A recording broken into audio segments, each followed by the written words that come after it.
ನಮಸ್ಕಾರ ಎಲ್ಲರಿಗೂ, welcome back to my channel. ನಾನಿವತ್ತೊಂದು ಈಸಿಯಾದ ಒಂದು ಹಾಫ್ ಆ್ಯನ್ ಅವರ್ಗೆ ಚಿಕನ್ ರೆಸಿಪಿ ಮಾಡ್ಬೋದು. ನಿಮಗೆ ಇದು ಗ್ರೇವಿ ಅಲ್ಲ, ತಿಕ್ ಗ್ರೇವಿ. ಇದು ಮಾತ್ರ ತುಂಬ ಕಡಿಮೆ ಇಂಗ್ರೀಡಿಯೆಂಟ್ಸಲ್ಲಿ ಹಾಫ್ ಆ್ಯನ್ ಅವರ್ ಒಳಗಡೆ ಚಿಕನ್ ಈ ಥರ ಎಮ್ಮಿಯಾದ ಚಿಕನ್ ರೆಸಿಪಿ ಹೇಗೆ ಮಾಡುವುದು ಅಂತ ನಾನು ಇವತ್ತು ನಿಮಗೆ ತೋರಿಸ್ಕೊಡ್ತಾ ಇದ್ದೇನೆ. ನಿಮಗಿದು ಕೆಲವೊಮ್ಮೆ ಟೈಮ್ ನಮಗೆ ಕಡಿಮೆ ಇದ್ದಾಗ, ಚಿಕನ್ ತೆಗೆದಿಟ್ಟಿರ್ತೇವೆ, ಮಾಡಲಿಕ್ಕೆ ಆಗದಾಗ ದಿಢೀರನ್ನು ಇದು ಮಾಡ್ಬೋದು. ಇದು ಚಪಾತಿ, ವೈಟ್ ರೈಸ್ ಎಲ್ಲದಕ್ಕೂ ಇದು ಈ ಗ್ರೇವಿ ಹೊಂದ್ಕೊಳ್ತದೆ. ಮತ್ತು ಕೆಲವರು ಯಾರಿಗೆ ಚಿಕನ್ ಇದು ಹೀಟ್ ಆಗ್ತಂತೇಳಿ ಅದಕ್ಕೂ ನಾನೊಂದು ಸ್ಪೆಷಲ್ ಇಂಗ್ರೀಡಿಯೆಂಟ್ಸ್ ಹಾಕಿದ್ದೇನೆ. ಏನು ನಿಮಗೆ ತಿನ್ನುವಾಗ ರುಚಿಯೂ ಆಗ್ತದೆ ಇದು, ಮತ್ತು ಎಮ್ಮಿ ಕೂಡ ಆಗ್ತದೆ. ಈ ಥರ ಈಸಿಯಾದ ಒಂದು ಚಿಕನ್ ರೆಸಿಪಿಯನ್ನು ನೀವು ಹಾಫ್ ಆ್ಯನ್ ಅವರಲ್ಲಿ ಹೇಗೆ ಮಾಡುವುದಂತ ನಾನು ಇವತ್ತು ತೋರಿಸ್ಕೊಡ್ತಾ ಇದ್ದೇನೆ. ಬನ್ನಿ, ನೋಡಿ, ಕಲಿಯಿರಿ. ಈ ರೆಸಿಪಿ ಇಷ್ಟ ಆದರೆ ಇದಕ್ಕೊಂದು ಲೈಕ್ ಕೊಡಿ. ಇದನ್ನು ನಿಮ್ಮ ಫ್ರೆಂಡ್ಸ್ಗಳಿಗೂ ನನ್ನ ರೆಸಿಪಿ ಶೇರ್ ಮಾಡಿ, ಕಂಪ್ಲೀಟಾಗಿ ವ್ಯೂ ಮಾಡಿ, ಹೇಗೆ ಬಂತಂತ ನೀವು ಮಾಡಿ ನೋಡಿ ಕಮೆಂಟ್ಸ್ ಬಾಕ್ಸಲ್ಲಿ ತಿಳಿಸಿ ನನಗೆ ಸಪೋರ್ಟ್ ಮಾಡಿ. ನಾವೀಗ ಮೊದಲಿಗೆ ಚಿಕನನ್ನು ಮ್ಯಾರಿನೇಷನ್ ಮಾಡಿ ಇಡುವ. ಈಗ ನಾನಿಲ್ಲಿ 1 kg ಆಗುವಷ್ಟು ಚಿಕನ್ ತೊಗೊಂಡಿದ್ದೇನೆ, ತೊಳೆದು. ಇದು ಎಲ್ಲ ವಿತ್ ಬೋನೆ. ಇದಕ್ಕೆ ನಾನು 2 ಟೇಬಲ್ ಸ್ಪೂನಷ್ಟು ಜಿಂಜರ್ ಗಾರ್ಲಿಕ್ ಪೇಸ್ಟ್ ಹಾಕ್ತೇನೆ. ಮತ್ತು ನಾನಿಲ್ಲಿ ಎಲ್ಲ ಸಾಮಾನು ತೋರಿಸ್ತೇನೆ ನಿಮಗೆ. ಕೊತ್ತಂಬರಿ ಪೌಡ್ರ್ 2 ಟೇಬಲ್ ಸ್ಪೂನ್, ಅರ್ಧ ಟೇಬಲ್ ಸ್ಪೂನ್ ಹಳದಿ ಟರ್ಮರಿಕ್ ಪೌಡರ್, 1 ಟೇಬಲ್ ಸ್ಪೂನ್ ಜೀರಾ, 1 tablespoon garam masala powder, 2 tablespoon ಇದು ಬ್ಯಾಡಿಗಿ ಚಿಲ್ಲಿ ಪೌಡರು. ಅದು ಹಾಕ್ಬೋದು. ಕಾಶ್ಮೀರಿ ರೆಡ್ ಚಿಲ್ಲಿ ಪೌಡ್ರ್ ಇದ್ದರೂ ಅದು ಒಳ್ಳೆ ಕಲರ್ ಕೊಡ್ತದೆ. ಜಾಸ್ತಿ ಹಾಕಿ, ಅದು ಖಾರ ಇರೋದಿಲ್ಲ. ಮತ್ತು ಈಗ ಇಲ್ಲಿ ನಾನು 3 ಟೇಬಲ್ ಸ್ಪೂನ್ ಕರ್ಡನ್ನು ಚೆಂದ ಮಾಡಿ ಬೀಟ್ ಮಾಡಿ ತಂದಿದ್ದೇನೆ. ಇದು ಹೆಚ್ಚು ಹುಳಿ ಇಲ್ಲ. ಯಾಕೆ ಹೇಳೋದ್ರಿಂದ ಮತ್ತೆ ನಿಮಗೆ ಗೊತ್ತಾಗ್ತದೆ. ಇದರ ಬದಲು ಇದು ಹುಳಿ ಇಲ್ಲದಕ್ಕೆ ನಾನು ಇದಕ್ಕೊಂದು ಬೇರೆ ಇಂಗ್ರೀಡಿಯೆಂಟ್ಸನ್ನು ಆ್ಯಡ್ ಮಾಡ್ತೇನೆ. ಅದಕ್ಕೆ ನಾನು ಇದನ್ನು ಹೇಳಿದ್ದು, ನಾನು ಇದು ಹುಳಿ ಇಲ್ಲ ಅಂತ.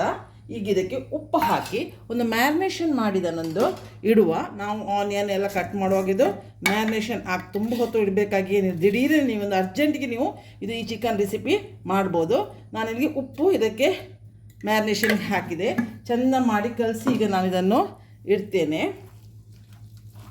ಕೆಲವೊಮ್ಮೆ ನಮಗೆ ಸಡನ್ನ ನಮಗೆ ಚಿಕನ್ ಮಾಡಬೇಕಂತ ಆಗ್ತದೆ. ಯಾರಾದರೂ ಗೆಸ್ಟ್ ಬಂದರು, ಕೆಲಸ ಫ್ರಿಜ್ಜಲ್ಲಿ ನಮ್ಮದು ಚಿಕನ್ ಇರ್ತದೆ. ಈ ಮಕ್ಕಳು ಕೆಲವೊಮ್ಮೆ ಹಠ ಮಾಡ್ತಾರೆ. ಆಗಿರುವಾಗ ಇದು ಕೂಡಲೇ ಚಿಕನ್ ಆಗ್ತದೆ. ಇದು ಹೆಚ್ಚು ಸಾಮಾನೇನು ಬೇಡ. ನಾನು ಈಸಿಯಲ್ಲಿ ನಾನು ಯಾವಾಗಲೂ ಮಾಡ್ತೇನೆ ನನ್ನ ಅರ್ಜೆಂಟಿಗಾಗಿ. ಸೊ ಇವತ್ತು ನನಗೆ ನೆನಪಾಯಿತು ನಿಮಗೊಂದು ಈ ಚಿಕನ್ ಗ್ರೇವಿ ಅಲ್ಲ, ಇದು ಚಪಾತಿ, ನಾನು, ಪರೋಟೆ ಯಾವುದಕ್ಕೂ ಇದು ಯೂಸ್ ಆಗ್ತದೆ. ತಿಕ್ಕಿರ್ತದೆ ಸ್ವಲ್ಪ. ದಿಢೀರ್ನೆ ನಿಮಗೆ ಇದನ್ನು ಮಾಡ್ಬೋದು. ಈಸಿ ರೆಸಿಪಿ ಕೂಡ. ಇದನ್ನು ನಾನೀಗ ಮ್ಯಾರಿನೇಷನ್ ಮಾಡಿ ಈಗ ಇದನ್ನು ಇಡ್ತೇನೆ. ಈಗ ಉಳಿದ ನಾನು ಪ್ರೋಸೆಸನ್ನು ತೋರಿಸ್ತೇನೆ ನಿಮಗೆ. ಇಲ್ಲಿ ನಾನೊಂದು 5 ರಿಂದ 6 ಟೇಬಲ್ ಸ್ಪೂನಷ್ಟು ಕೋಕೋನಟ್ಟನ್ನು ಗ್ರೇಟ್ ಮಾಡಿ ತಂದೇನೆ, ಕಾಯಿ ತುರಿ ತಂದಿದ್ದೇನೆ. ಇದಕ್ಕೆ ನಾನು ಒಂದು 1/4 ಕಪ್ ದನದ ಹಾಲಲ್ಲಿ ನಾನು ದನದ ಹಾಲನ್ನು ಇದಕ್ಕೆ ಹಾಕ್ತೇನೆ. ತಳಭಾಗದಲ್ಲಿ ಉಂಟನ್ನು ತೋರಿಸ್ತೇನೆ. ಇದರಲ್ಲಿ ನಾನು 1 ಟೇಬಲ್ ಸ್ಪೂನಷ್ಟು, ಒಂದು 1/4 ಕಪ್ ದನದ ಹಾಲನ್ನು ಬಿಸಿ ಮಾಡಿ 1 ಟೇಬಲ್ ಸ್ಪೂನ್ ಗಸಗಸೆ ಹಾಕಿದ್ದೇನೆ ಇದಕ್ಕೆ. ಇದು ಕೆಲವರು ಚಿಕನ್ ತಿನ್ನಲಿಕ್ಕೆ ಕೆಲವರು ಹೆದರ್ತಾರೆ, ಯಾಕಂದರೆ ಹೀಟ್ ಆಗ್ತದೆ ಅಂತ ಹೇಳೋರು ನಾನು ತುಂಬ ಜನರನ್ನು ಕೇಳಿದ್ದೇನೆ. ಸೊ ಗಸಗಸೆ ಇದು ತಂಪು ಕೊಡ್ತದೆ, ಹೆಲ್ತ್ಗೂ ಒಳ್ಳೆಯದು, ಮತ್ತು ಗ್ರೇವಿಯನ್ನು ಸ್ವಲ್ಪ ತಿಕ್ ಮಾಡ್ತದೆ. ಫುಲ್ಲು ನಾನು 1 ಟೇಬಲ್ ಸ್ಪೂನ್ ಗಸಗಸೆ ಬಿಸಿ ಹಾಲಲ್ಲಿ, ಇಲ್ಲದ್ರೆ ನೀವು ನೀರಲ್ಲಿಯೂ ನೆನೆಸಿಡ್ಬೋದು. ನೆನೆಸಿಟ್ಟಿದ್ದೇನೆ. ಇದು 5 ರಿಂದ 6 ಟೇಬಲ್ ಸ್ಪೂನ್ ಗ್ರೇಟೆಡ್ ಕೋಕೋನಟ್ ಉಂಟು. ಇದನ್ನೀಗ ನಾನು ನುಣ್ಣಗೆ ಮಾತ್ರ ಅರಿಬೇಕು. ಇದೊಂದು ಪೇಸ್ಟ್ ಮಾಡಲಿಕ್ಕುಂಟು, ಪೇಸ್ಟ್ ಮಾಡಿ ತರ್ತೇನೆ. ನಾನಿಲ್ಲೊಂದು ಕಡಾಯಿ ಇಟ್ಟಿದ್ದೇನೆ. ಇದರಲ್ಲಿ ನಾನು ಚಿಕನ್ ಮಾಡ್ತಾ ಇದ್ದೇನೆ. ಇದಕ್ಕೆ ಗ್ಯಾಸ್ ಆನ್ ಮಾಡಿದ್ದೇನೆ. ಇದಕ್ಕೆ ಒಂದು 4 ಟೇಬಲ್ ಸ್ಪೂನ್ ನಾನು ಕುಕ್ಕಿಂಗ್ ಆಯಿಲ್ ಹಾಕ್ತೇನೆ. ಇದು ಎಣ್ಣೆ ಕಾಯ್ತಾ ಉಂಟು. ಈಗ ತವ ಇದು ಬಿಸಿ ಆಗಲಿಕ್ಕೆ ಹೋಗಿ ಬೇಗ ಎಣ್ಣೆ ಕಾದ ನಂತರ ನಾನಿಲ್ಲಿ ಒಂದು ಅರ್ಧ ಟೇಬಲ್ ಸ್ಪೂನ್ ಬಡಿಸೊಪ್ಪು ಹಾಕ್ತೇನೆ. ಮತ್ತು ಒಂದು ಚಕ್ರಫಲ್ ಹಾಕ್ತೇನೆ, ಚಕ್ಕೆ 2 ತುಂಡು ಹಾಕ್ತೇನೆ, 3 ಏಲಕ್ಕಿ ಮತ್ತು ಲವಂಗ ಇಷ್ಟನ್ನು ಹಾಕ್ತೇನೆ. ಇದು ಎಣ್ಣೆಗೆ ಒಳ್ಳೆ ಸ್ಮೆಲ್ ಕೊಡ್ತದೆ. ಇದೀಗೆಲ್ಲ ಗರಂ ಮಸಾಲ ಸಿಡಲಿಕ್ಕೆ ಸ್ಟಾರ್ಟ್ ಆಯಿತು. ಇಲ್ಲಿ ನಾನು 2 ದೊಡ್ಡ ಆನಿಯನ್ ಸಣ್ಣಕ್ಕೆ ಹೆಚ್ಚಿ ತಂದಿದ್ದೇನೆ, ಅದನ್ನು ಹಾಕ್ತೇನೆ ಇದಕ್ಕೆ. ಇದು ಹಸಿ ವಾಸನೆ ಹೋಗೋದು ಫ್ರೈ ಮಾಡಬೇಕು. ಮತ್ತು 3 ಗ್ರೀನ್ ಚಿಲ್ಲಿ ಕಟ್ ಮಾಡಿದ್ದೇನೆ. ಬೇವಿನ ಎಲೆ ಉಂಟು, ನಾವು ಒಗ್ಗರಣೆ ಕೊಡುವ ಎಲೆ. ಇದನ್ನೆಲ್ಲ ಫ್ರೈ ಮಾಡುವ. ಎಲ್ಲರ ಹಸಿ ವಾಸನೆ ಹೋಗೋದವರೆಗೆ ನಾವು ಫ್ರೈ ಮಾಡಿದ್ರೆ ಸಾಕು. 1 ನಿಮಿಷ ಫ್ರೈ ಮಾಡುವ. ನೋಡಿ, ಈಗ ಹಸಿ ವಾಸನೆ ಎಲ್ಲ ಹೋಯ್ತು. ಗ್ಯಾಸನ್ನು ನಾನು ಸಿಮ್ ಮಾಡ್ತೇನೆ. ಈ ಗ್ಯಾಸನ್ನು ಸಿಮ್ ಮಾಡಿ ಮ್ಯಾರಿನೇಷನ್ ಮಾಡಿದ ಚಿಕನ್ ಉಂಟಲ್ಲ ಅದನ್ನು ಹಾಕ್ತೇನೆ. ಗ್ಯಾಸನ್ನು ಯಾಕೆ ಸಿಮ್ ಮಾಡಲಿಕ್ಕೆ ಹೇಳಿದ್ವಿ, ನಾವು ಕರ್ಡ್ಸ್ ಹಾಕಿರ್ತೇವಲ್ಲ, ಅದು ಕರ್ಡಲ್ಲಿ ಆಗ್ತದೆ, ಹೆರೆ ಆಗ್ತದೆ. ಅದಕ್ಕಾಗಿ ನಾವು ಯಾವಾಗಲೂ ಸ್ವಲ್ಪ ಸಿಮ್ ಮಾಡಿ ಗ್ಯಾಸನ್ನು ಇದನ್ನು ಹಾಕಬೇಕು. ಮತ್ತು ಮಸಾಲೆ ಎಲ್ಲ ಉಂಟಲ್ಲ ಅದು ಸ್ವಲ್ಪ ಹೈ ಫ್ಲೇಮಲ್ಲಿ ಸೀದೋಗೋ ಚಾನ್ಸಸ್ಸು ಇರ್ತದೆ. ನೀರು ಹಾಕಲಿಕ್ಕೆ ಹೋಗಬೇಡಿ ಏನು. ಇದನ್ನೀಗ ಚೆಂದ ಮಾಡಿ ಫ್ರೈ ಮಾಡುವ. ಇದನ್ನೀಗ ಒಂದು 2 ರಿಂದ 3 ನಿಮಿಷ ಚೆಂದ ಮಾಡಿ ಎಣ್ಣೆಯಲ್ಲಿ ಫ್ರೈ ಮಾಡಬೇಕು.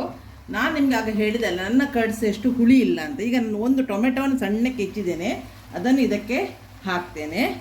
ಕಡ್ಸು ಹುಳಿ ಇದ್ದರೆ ನೀವು ಟೊಮೆಟೊ ಹಾಕಬೇಕಾಗಿ ಇಲ್ಲ.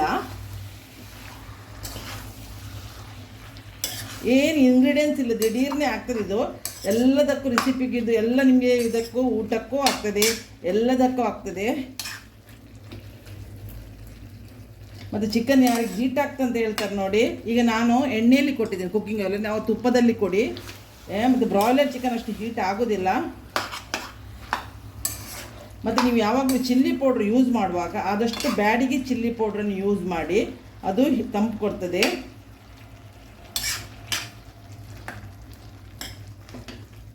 ನೋಡಿ ಈಗ ಇದನ್ನು ನಾನು ಈಗ ಗ್ಯಾಸನ್ನು ಹೈ ಫ್ಲೇಮ್ ಮಾಡಿದ್ದೇನೆ. ಚೆಂದ ಮಾಡಿ ಈ ಮಸಾಲೆ ಎಲ್ಲ ಚಿಕನಿಗೆ ಹೊಂದ್ಕೊಳ್ಬೇಕು. ಒಂದು 2 ನಿಮಿಷ ನಾವು ಇದೇ ಥರ ಫ್ರೈ ಮಾಡುವ. ಈಗ ನಾನು ಸ್ವಲ್ಪ ಲಿಡ್ ಮುಚ್ಚಿ ಇದನ್ನು ಬೇಯಿಸ್ತೇನೆ.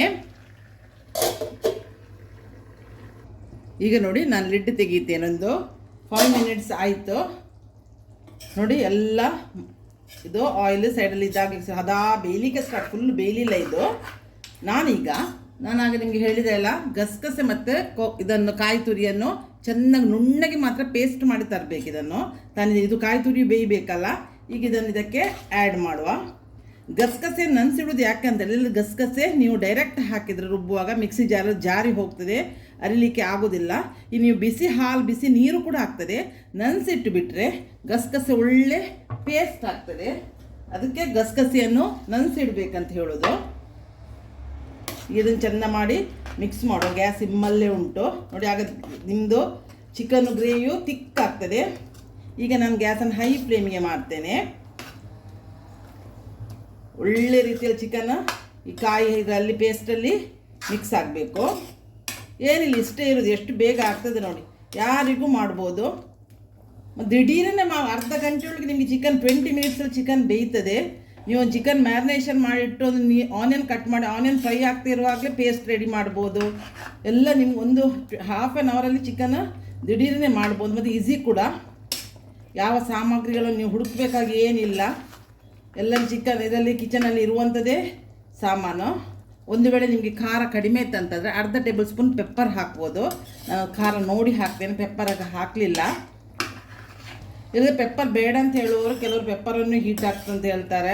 ಬೇಡ ಅಂತೇಳಿ ಚಿಲ್ಲಿ ಪೌಡ್ರನ್ನೇ ನೀವು ಬೇಕಿದ್ರೆ ಇದನ್ನು ಆ್ಯಡ್ ಮಾಡಿ ನಿಮ್ಮ ಖಾರಕ್ಕೆ ಅನುಗುಣವಾಗಿ ನೀವು ಹಾಕಿ. ನಾವು ಹೆಚ್ಚು ಖಾರ ತಿನ್ನೋದಿಲ್ಲ, ಸ್ಪೈಸ್ ಹೆಚ್ಚು ತಿನ್ನೋದಿಲ್ಲ. ಈಗ ನಾನು ಸ್ವಲ್ಪ ಅರ್ಧ ಲೋಟೆ ನೀರನ್ನು ಮಿಕ್ಸಿ ಜಾರನ್ನು ತೊಳೆದು ಬಿಟ್ಟು ಒಂದು ಅರ್ಧ ಲೋಟೆಯಷ್ಟು ಗ್ಲಾಸಿನಷ್ಟು ನೀರು ಹಾಕ್ತಾ ಇದ್ದೇನೆ ಇದಕ್ಕೆ.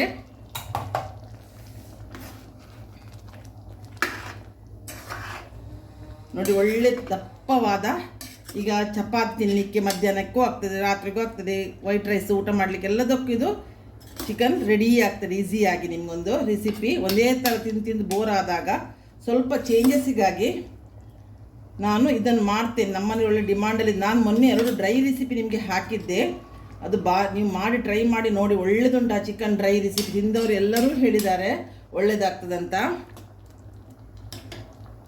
ನೀವು ಟ್ರೈ ಮಾಡಿ ನೋಡಿ, ನನಗೆ ಕಮೆಂಟ್ಸಲ್ಲಿ ಹೇಗೆ ಬಂತಂತ ತಿಳಿಸಿ. ಈಗ ಇದನ್ನು ನಾನೊಂದು ಇನ್ನೂ 10 ಮಿನಿಟ್ಸ್ ಚಿಕನು ಬೇಯ್ತದೆ, ಮಸಾಲವೆಲ್ಲ ಹೊಂದ್ಕೊಳ್ತದೆ, ಲಿಡ್ ಮುಚ್ಚಿ ಬೇಯಿಸ್ತೇನೆ. ನೋಡಿ ಈಗ ನಾನೊಂದು 10 ಮಿನಿಟ್ಸ್ ನೋಡಿ ಎಲ್ಲ ಆಯಿಲ್ ಬೇಯಿಸಿದೆ ನೋಡಿ. ಎಲ್ಲ ನಾವು ಹಾಕಿದ ಆಯಿಲ್ ಎಲ್ಲ ನೋಡಿ ಮೇಲೆ ಬಂತು. ಈ ಥರ ನೋಡಿ ದಪ್ಪ ಕೂಡ ಆಯ್ತಿದ್ದು.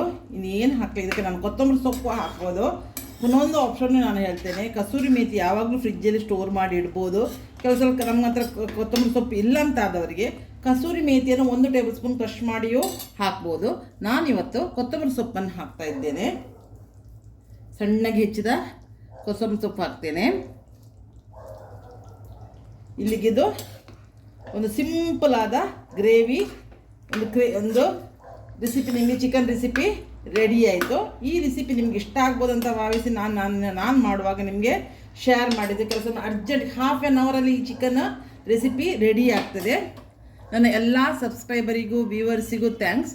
ನೀವು ಆದಷ್ಟು ನನ್ನ ವಿಡಿಯೋವನ್ನು ನೋಡಿ ನೀವು ರೆಸಿಪಿ ಮಾಡ್ತಿರೋದ್ರೆ 2 ಕಂಪ್ಲೀಟ್ ವ್ಯೂ ಮಾಡಿ ರೆಸಿಪಿ ಮಾಡುವ ಮೊದಲು. ಮಾಡಲಿಕ್ಕೆ ಏನು ಪ್ರಾಬ್ಲಮ್ ಇಲ್ಲ, ಎಲ್ಲ ಈಸಿ ರೆಸಿಪಿ.